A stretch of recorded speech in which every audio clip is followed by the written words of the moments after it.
আসসালামু আলাইকুম। আশা করি আপনারা ভালো আছেন, আমিও ভালো আছি। আজকে আর একটা নতুন গল্প নিয়ে আপনাদের সামনে হাজির হলাম। আশা করি আপনাদের অনেক ভালো লাগবে। তো শুরু করা যাক। আমি দীপক, আগে ঢাকায় থাকতাম, বর্তমানে সিলেটে একটি ব্যাংকে কর্মরত আছি। আজকে আপনাদের সাথে যে ঘটনা শেয়ার করব যেটা আমার নিজের চোখে দেখা। ক্লাস 8-এ পড়ি, থাকতাম তেকুয়া রেলওয়ে কলোনিতে। স্কুল থেকে বাসায় এসে খেলাধুলা নিয়ে ব্যস্ত হয়ে পড়তাম। যে দিনের ঘটনা সেদিন বিকেলেও স্কুল থেকে এসে খেলতে গেলাম। আমাদের বাসার ঠিক সামনের বাসায় রাকিব নামের একটি ছেলে থাকতো। আমরা সমবয়সী, দারুণ মেজাজের এবং দানপিটে। আমরা সবাই তাকে একটু ভয় করতাম। যাই হোক, সেদিন আমরা ক্রিকেট খেলছিলাম। রাকিবের বাড়ির সামনে একটি মাঠের মতো জায়গা আছে, বেশি বড় না, কিন্তু আমাদের মতো বাচ্চাদের জন্য যথেষ্ট। তার ঠিক ডান পাশে একটি বিরাট বড় বেল গাছ। সেই গাছে অনেক বড় বড় বেল ধরতো, তবে কেউ জানি না, কেউ সেই গাছের বেল খেত না। এমনকি আমরা ছোটরাও এড়িয়ে চলতাম গাছটিকে। আম্মু আব্বুরাও নিষেধ করতেন ওই গাছের আশেপাশে যেতে। যাই হোক, আমাদের মাঝে একটা ছেলে ছিল একটু বড় শরীরে। বড় শরীরের মানে আমাদের সাথে একই ক্লাসে পড়ে, কিন্তু দেখতে আমাদের চেয়ে বড়। সে হঠাৎ করে একটি শট করে বল ওই বেলের গাছের দিকে মারল। আমরা সবাই চেয়ে দেখলাম, বলটা সোজা গিয়ে বেল গাছের একটু ঘন জায়গায় পড়ল এবং নিচে পড়ার আর কোনো আওয়াজ হলো না। হঠাৎ বলটা আটকে গেল। আমাদের মধ্যে হুলস্থুল পড়ে গেল। এবার বল পারবে কে? কেউ রাজি হলো না গাছের আশেপাশে যাবার। হঠাৎ রাকিব এগিয়ে এলো এবং বলল সে উঠবে গাছে। আমরা না করলাম সবাই, কিন্তু সে কথা শুনল না এবং এক পর্যায়ে গাছে উঠে বসলো। বেল গাছে সাধারণত একটু উপর থেকে ডাল ছাড়ে, বড় হয়ে তাই দেখেছি, কিন্তু এই গাছে তুলনামূলক নিচ থেকে ডাল ছিল। রাকিব গাছে উঠে পড়ল দ্রুত। ও একটু লম্বা ছিল আমাদের চেয়ে। বেশি দেরি হলো না উপরে উঠতে পড়তে। আমরা পায়ে পায়ে এগিয়ে গেলাম সেই গাছের দিকে। বেল গাছটা খুবই ঘন ছিল। এটা না দেখলে কেউ বিশ্বাস করবে না যে কতটা ঘন। হঠাৎ উপরে ওঠার পর আমরা আর রাকিবকে দেখতে পেলাম না। সে উপর থেকে চিৎকার করে জিজ্ঞেস করতে লাগলো বলটা কত উপরে পড়েছে। আমরা তাকে দেখতে না পেয়ে বরাবর বলতে লাগলাম মাঝ বরাবর পড়েছে মনে হয়। সে প্রায় 4 মিনিট খোঁজাখুঁজি করলেও বল পেল না। উপর থেকে বলল নেমে যাই, বল দেখতে পাচ্ছি না।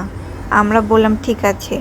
ও নামার সময় হঠাৎ আ করে চেঁচিয়ে উঠল এবং বলতে লাগলো ওরে ব্যথা পাচ্ছি, আমাকে ছাড়ো, আমাকে ছাড়ো, বাঁচাও, বাঁচাও।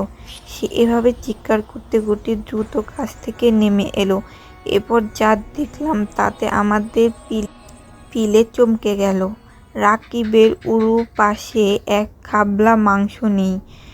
ভাই, মিথ্যা বলছি না, কেউ যেন কর্থ করে কেটে নিয়েছে এক মুঠো মাংস। এক নাগাড়ে রক্ত গড়িয়ে গড়িয়ে পড়ছে। রাকিব গাছ থেকে নেমে একবার উপরে তাকিয়ে বাড়ির দিকে দৌড় মারল। আমাদের মধ্যে কয়েকজন ভয় পেয়ে নিজেদের বাড়ির দিকে ছুটে গেল। আমি এবং আরও 2-3 জন রাকিবের পিছন পিছন ওদের বাসায় গেলাম। রাকিব ততক্ষণে দরজা থেকে ঢুকে পড়েছে।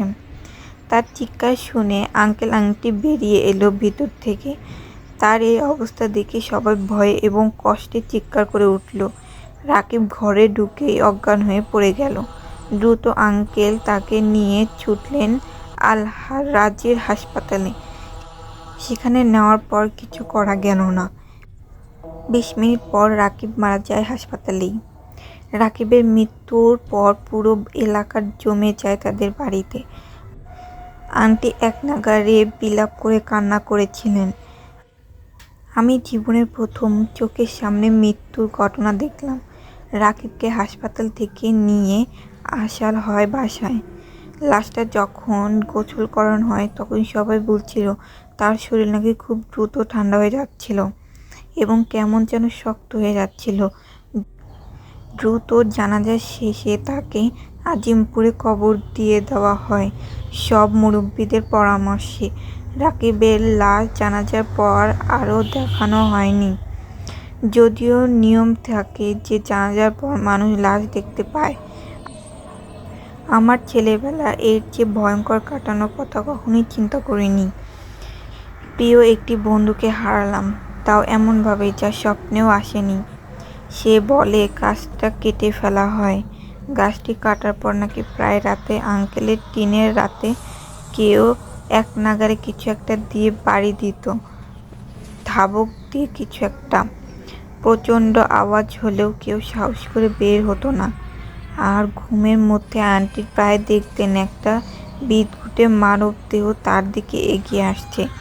আঙ্কেলরা বেশি দিন থাকেনি সেই বাড়িতে, বাড়িটা ছেড়ে চলে যান কয়েক মাস পর। আমার বাবা বদলি হয়ে যান, আমরাও চলে যাই নতুন ঠিকানায়। আমি জানি না রাকিবের মৃত্যুর কারণ কী ছিল। ছোট ছিলাম, তাই কারোর সাথে এই নিয়ে আলোচনা করতে পারিনি। বড় হয়ে এখনও ভাবি সেই কথা, এখনও মনে আছে রাকিবকে। আল্লাহ রাকিবকে সবসময় ভালো রাখুক, অনেক ভালো থাকুক। তোমাকে ভুলব না রাকিব, তোকে অনেক মিস করি।